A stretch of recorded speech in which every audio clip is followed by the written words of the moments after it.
하나님께서 기뻐하시는 제사에 대해서 말씀하는 16절까지죠. 16절까지 하나님께서 기뻐하시는 제사에 대해서 말씀합니다. 먼저 11장에서 12장은 믿음과 소망에 대해서 말씀했습니다. 11장 믿음, 12장 연결해서 믿음과 소망에 관한 말씀을 했고 13장은 사랑의 실천입니다. 이웃을 사랑하고 하나님을 사랑하고 사랑을 실천함으로 말미암아 하나님께서 기뻐하시는 산제사를 드려라, 예배를 드려라는 말씀인데, 먼저 1절에서 6절에 보면은 이웃 사랑이 무엇인가, 이웃 사랑에 대해서 말씀하는데 형제 사랑을 계속하고 레위기 19장 18절에 보면 형제 사랑에 대해서 말씀하죠. 레위기에 보면은 바로 이웃을 사랑할 것을 말씀하는, 레위기 주제가 거룩이죠. 거룩이고 또한 사랑에 대해서 말씀하는 내용들입니다. 그런데 형제를 사랑하는데 계속해야 된다. 한 번, 두 번 사랑해놓고 사랑했다라고 하는 것이 아니라 계속 사랑해야 된다. 지속적으로 사랑하라. 손님 대접하기를 잊지 말라. 이때 당시에는 손님은 주로 이제 전도 다니는 사람들이죠. 전도 다니는 사람들. 이 동네 저 동네 전도자니까 오늘날처럼 여관도 여인숙도 잘 없을 때입니다. 교회에서 이들을 받아주고 식사도 제공하고 했는데 이런 손님들을 가리킵니다. 손님 대접하기를 잊지 말라. 그 다음에 이로써 부지 중에 천사들을 대접한 이들이 있었느니라. 창세기 18장 1절에서 21절에 보면은 아브라함이 상수리 나무 밑에 앉아 있을 때 세 사람, 하나님의 사자 세 사람이죠. 또 세 사람으로도 모습으로도 보이고 사자라고도 표현합니다. 그 세 사람이 나타나서 바로 그때 아브라함이 정성껏 대접해서 두 가지 복을 받죠. 아들을 얻게 됩니다. 그리고 소돔과 고모라 성이 멸망한다는 사실을 전달받죠. 그래서 부지 중에 천사를 대접했다가 두 가지 약속을 받아내는 거죠. 아들을 얻겠다. 소돔과 고모라 성에 조카 롯이 살고 있는데 하나님께서 불과 유황으로 심판하실 것을 말씀하셔서 조카를 구원하죠. 그래서 부지 중에 천사를 대접했다는 거죠. 그래서 오늘 우리도 이런 마음으로 바로 그들을 소고자 하나에게 물 한 그릇 대접하면 나에게 한 것이라고 했는데, 그래서 이런 나그네를 대접 잘하면은, 손님을 대접 잘하면은 부지 중에 천사를 대접하고 하나님을 대접하는 경우가 된다는 것을 밝히고 있습니다. 그래서 보이는 나그네를, 손님을 대접하지 못하는 사람이 눈에 보이지 않는 하나님을 대접한다. 분명히 예수님은 소자 하나에게 물 한 그릇 대접, 나를 위해서 한 것이라고 말씀했습니다. 그래서 손님 대접하기를 잊지 말라. 3절입니다. 너희도 함께 갇힌 것 같이 갇힌 자를 생각하라. 복음 전하다가 전도하다가 옥에 갇힌 자들을 에 대한 겁니다. 너희도 함께 갇힌 것 같이 갇힌 자를 생각하라. 내가 감옥에 가 있다고 생각하면 그들이 갇힌 자의 심정을 이해할 수 있겠죠. 그래서 그런 자들을 그렇게 생각하고, 너희도 몸을 가진 선적 학대받는 자를 생각하라. 예수 믿는 사람으로서 복음 전하다가 학대받는 자들을 가리킵니다. 고난받고 핍박받는 자들. 내가 그 자리에 있다면 얼마나 힘들까 생각하라라고 말합니다. 그 다음에 4절이죠. 모든 사람은 결혼을 귀히 여기고, 결혼에 서면은 흔히들 검은 머리가 팥뿌리가 될 때까지, 그게 아니죠. 세상 끝날 때까지 사랑을 해야 되는데, 존중히 여기고 서로 사랑해야 되는데 결혼을 귀히 여기라는 거죠. 그래서 우리 가정의 중요성을 여기서 일깨워주는 거죠. 귀히 여기고 침소를 더럽히지 말라. 여기 침소는 침대라는 뜻이죠. 잠자리를 가리킵니다. 잠자리를 더럽히지 않게 하라. 행음하는 자, 음행하는 자와 간음하는 자들은 하나님이 심판하신다. 그래서 음행과 간음, 성적인 범죄들을 가리킵니다. 이걸 행하면은 하나님께서 심판을 하신다. 성적인 타락을 경고하고 있는 말씀입니다. 그리고 5절입니다. 돈을 사랑하지 말고 있는 바를 족한 줄로 알라. 이 돈을 사랑하게 되면은 이게 우상이 되죠. 마태복음 6장 24절에도 말씀하고, 디모데전서 6장 10절도 돈은 일만하게 뿌리가 된다라고 말합니다. 그래서 우리는 먼저 그 나라와 그 일을 구해야 되는데 어쨌든 돈을 사랑하면 돈은 필요해요. 그래서 선교를 나가면은 돈이 필요하다는 것을 깨닫게 되는 겁니다. 정말 선교는 돈 없이는 거의 불가능하다고 생각되어집니다. 어쨌든 거기까지 가려고 하면 벌써 돈 들거든요. 선교지에 가려고 하면 돈 들잖아요. 돈이 없으면 선교는 거의 불가능하다고 보면 틀림없습니다. 가서 몸으로 한다 해도 돈 들죠. 거기가 있으면. 그러니 돈은 영혼을 살리기도 하고 죽어가는 사람도 살리기도 하는데, 그러나 돈을 사랑하면 하나님이 눈에 안 보이죠. 말씀이 눈에 안 보입니다.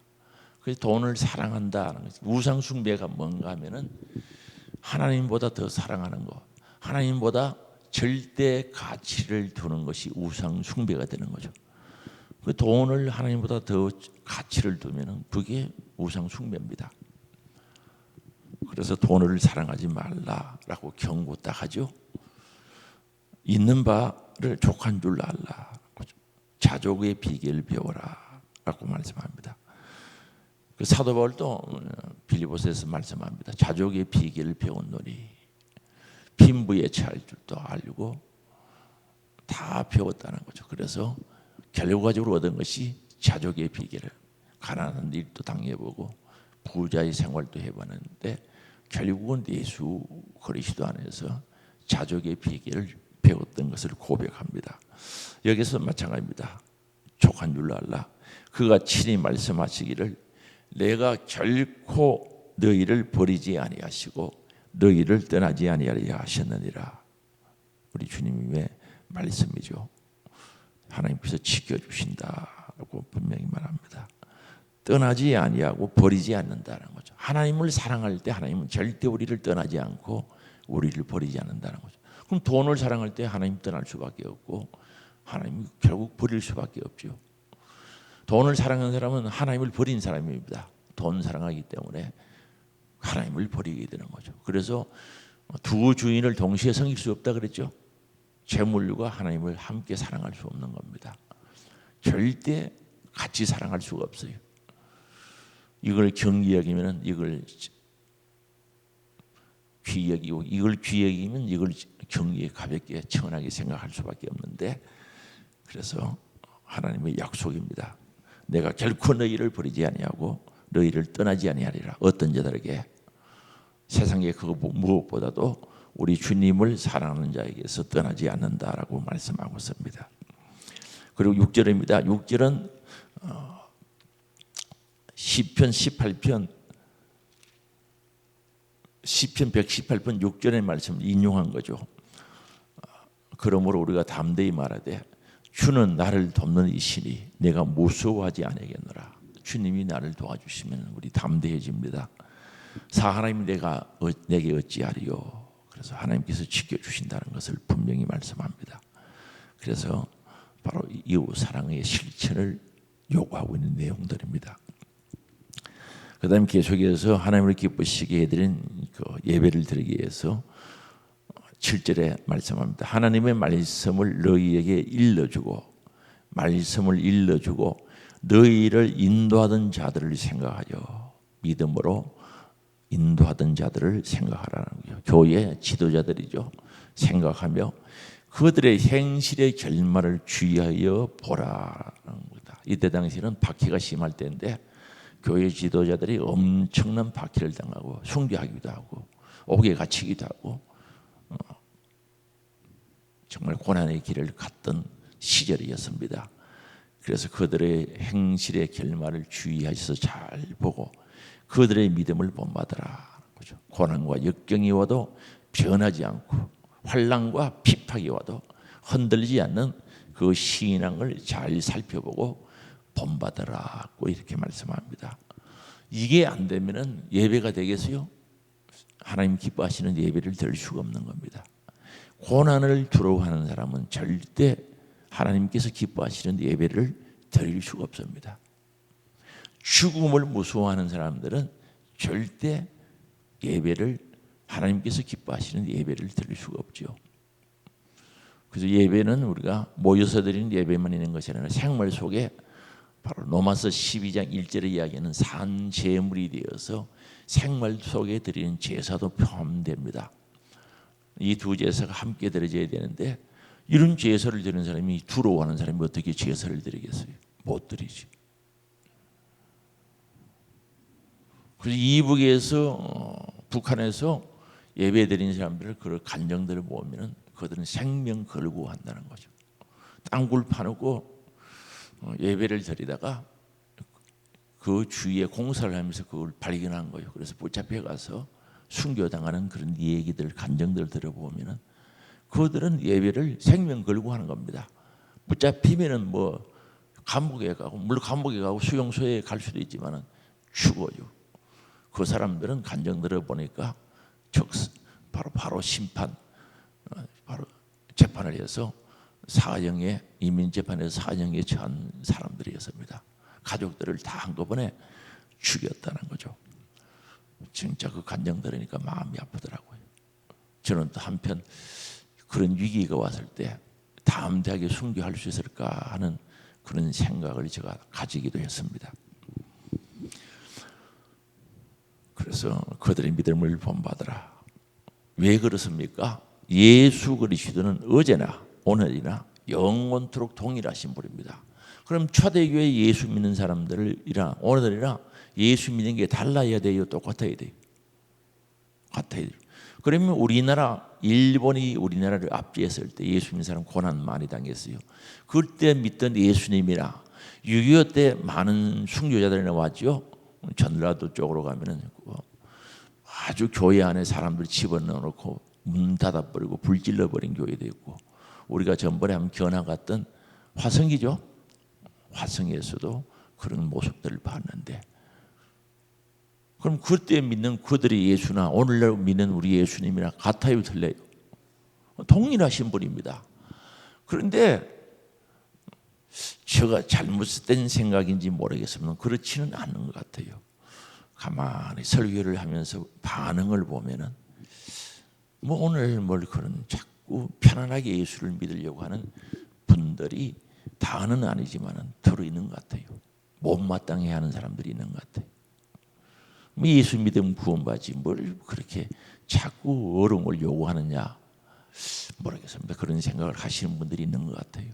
그런데 성경을 보면은 그 예수 그리스도는 동일하신 분, 어제나 오늘이나 내일이나 주님 심판하시는 그날까지, 재림하시는 그날까지 동일하신 분입니다. 할렐루야.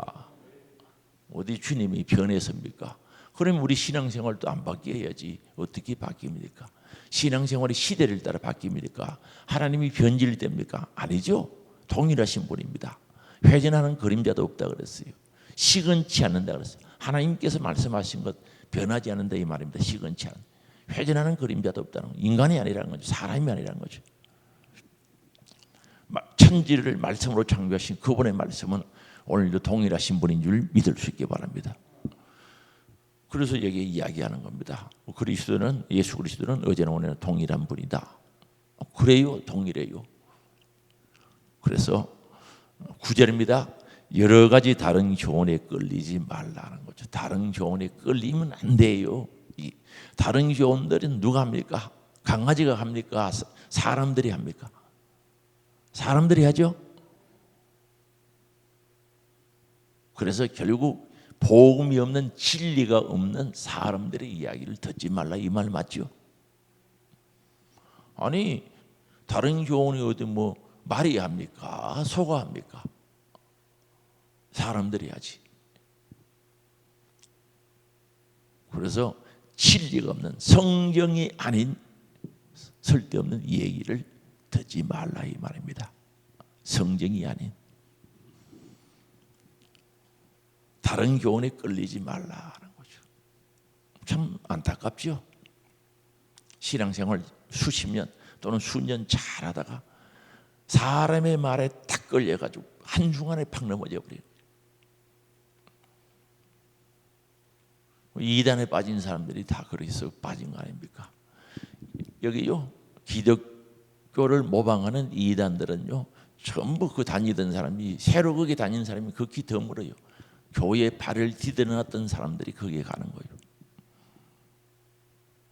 거기가 한번 교회 맛본 사람들이 걸로 가는 거죠. 그쪽으로 가는 거예요.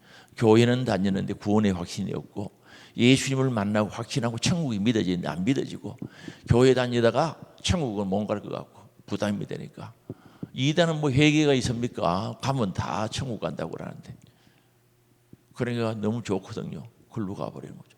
예수를 믿으면서 예수를 인격적으로 만나고 천국과 지옥이 믿어지면 그게 오라 그런다고 가겠어요? 주님이 내 안에 계시는데 가겠어요? 성령이 내 안에 충만한데 가겠어요? 돈 준다고 해도 안 가지. 다른 교훈에 끌리지 말라. 정말 가슴 속에 전하 여러분의 새길 수 있기를 바랍니다. 마음은 은혜로서 굳건함이 아름답다는 거죠. 우리 주님 주시는 은혜, 예수의 은혜, 십자가의 은혜, 십자가에 살찌져 피 흘려 돌아가신 그 예수의 은혜로서 굳건함이 아름다운 겁니다. 아름다운 마음은 예수 피가 있고 예수 사랑이 있고 예수 신병이 있는 사람이 아름다운 거예요. 할렐루야. 커피 한 잔 사준다고 아름다운 게 아니라 예수가 있는 사람이 아름다운 겁니다. 또 커피 사주는 게 잘못된 건 아닙니다. 그래서 어제나 오늘이나 영원 안에 동일하신 분이기 때문에 다른 교훈 따르지 말라는 거죠. 그럼 초대교회 사람들은 예수 교훈 따르고 오늘날은 사람들 교훈 따라도 되는가? 아니다 말입니다. 그래서 다른 교훈에 끌리지 말라. 마음은 은혜로서 굳건함이 아름답다. 우리 하나님께서 인간들을 창조하시고 우주 만물을 창조하시고 아름답다 그랬어요. 보시기에 좋았더라. 그 원의 뜻이 아름답다, 좋았다 이런 뜻을 가지고 있습니다. 지난주 금요일날 설교한 건데 이번 주일날 할까라고 생각하고 있습니다. 우리 성도님이 꼭 저나 모든 분들이 알고 가져야 될 것 같아서 이번 주일날 할까 싶은 생각을 가집니다. 그게 보면은 하나님께서 태초에 창조하시고 난 뒤에 반복하거든요. 6번이나 빛을 창조하고 보시기에 좋았더라, 아름다웠더라는 거죠. 그 아름다움은 하나님께서 창조하신 순수한 모습을 그대로 유지하고 있을 때 아름다운 거예요. 그래서 그 아름다움은 정말 주님께서 주시는 예수 그리스도의 은혜가 내 안에 충만할 때 아름다운 거예요.